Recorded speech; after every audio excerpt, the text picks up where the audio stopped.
Hi, and welcome to Experience Points by University XP.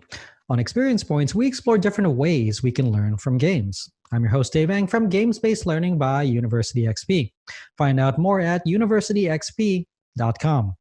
On today's episode, we'll cover different player types: achievers, explorers, socializers, and killers. Games and students have many things in common. One of the biggest commonalities are the types of people they cater to. There will be the first-year introductory courses that enroll mostly college freshmen. There are expansive games like Fortnite that appeal to competitive gamers. In between, there are a plethora of different options available for many different types of students and gamers alike. As a designer and instructor, it's best to understand our players and students. The better we understand them, the better able we are to cater to their needs and fully engage them in learning or play. This is where we find overlap in Richard Bartle's player types. Richard Bartle broke down these types of players into 4 distinct areas. They are achievers, explorers, socializers, and killers. Being able to cater and engage to these types of players and students starts with knowing how these different types are served.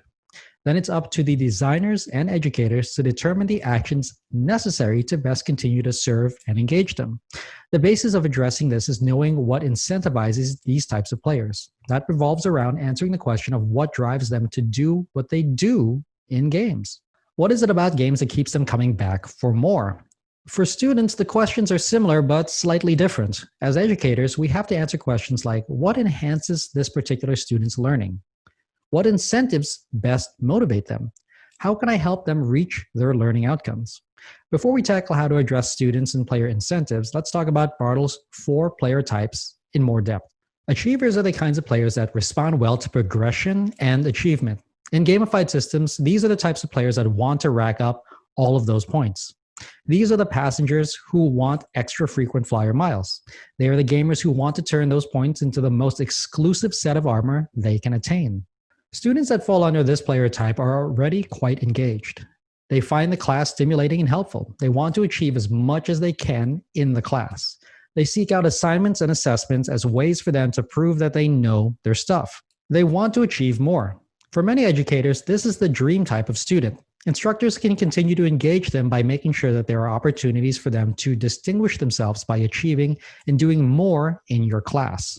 Explorers are like achievers. However, instead of merely participating in order to gain more points, badges, or other signs of their achievement, they are incentivized to uncover and unlock new content.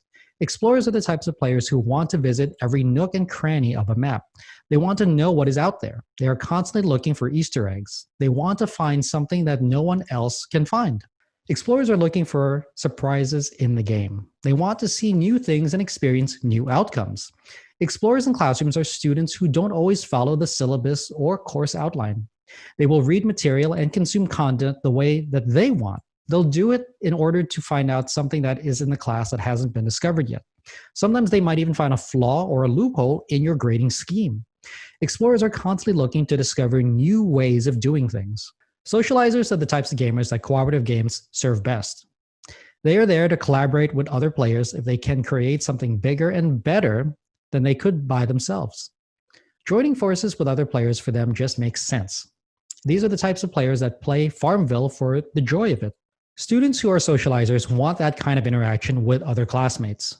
They are the ones who benefit the most from group projects, case studies, or problem-based learning activities.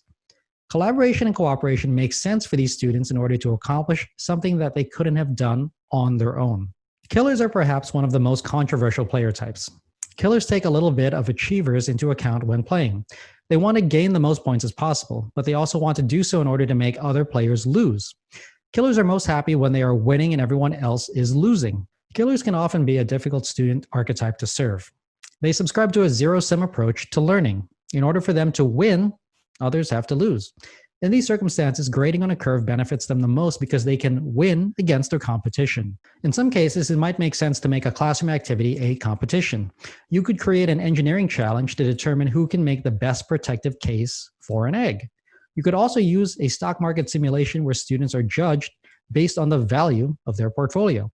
Killers live for these kinds of outlets to demonstrate their mastery over others. In classrooms like in games, there are different types of player and student archetypes. But no student or player fulfills each archetype completely. It's okay for some of your students and players to fulfill multiple aspects of these identities. Someone might be both an achiever and an explorer who feels most fulfilled when they are doing better than someone else in the class. That's why some of the best games fulfill different incentives for multiple player types. A racing game can grant players a progressive number of points for completing races, achiever, while also allowing those racers to unlock new tracks over time, explorers. The game could also include team play where racers pair up in order to gain the best overall time in a relay, socializer, but at the end of the day, only one person can be the fastest driver, killer. Remembering to serve a particular player archetype is key. Sales environments are ripe places for gamification with the use of leaderboards to quantify positions for both killers and achievers. But the same component wouldn't do so well for socializers and explorers. Instead, socializers are looking for outlets to interact with each other, while explorers enjoy the maximum amount of agency in discovering more content. Socializers are especially attracted to group work and playing group games that are dependent on cooperation. Explorers are best suited for activities like scavenger hunts, tech trees for leveling up characters, and finding optimal routes in and around your game or class. Achievers, explorers, socializers, and killers are four different sides to many players. There are very few players or students that fall into just one of these areas. Work with your students and players to cater to those different facets of their archetypes in order to best serve and engage them. I hope you found this episode useful. If you'd like to learn more, then a great place to start is with my free course on gamification. You can sign up for it at universityxp.com/gamification. You can also get a full transcript of this episode, including links to references in the description or show notes. Thanks for joining me. Again, I'm your host, Dave Eng from Games-Based Learning by University XP. On Experience Points, we explore different ways we can learn from games. If you like this episode, please consider commenting, sharing, and subscribing. Subscribing is absolutely free and ensures that you'll get the next episode of Experience Points delivered directly to you. I'd also love it if you took some time to rate the show. I live to lift others with learning, so if you found this episode useful, consider sharing it with someone who could benefit. Also, make sure to visit University XP online at universityxp.com. University XP is also on Twitter at university_XP and on Facebook as University XP. Also, feel free to email me anytime. My email address is dave@universityxp.com. Game on.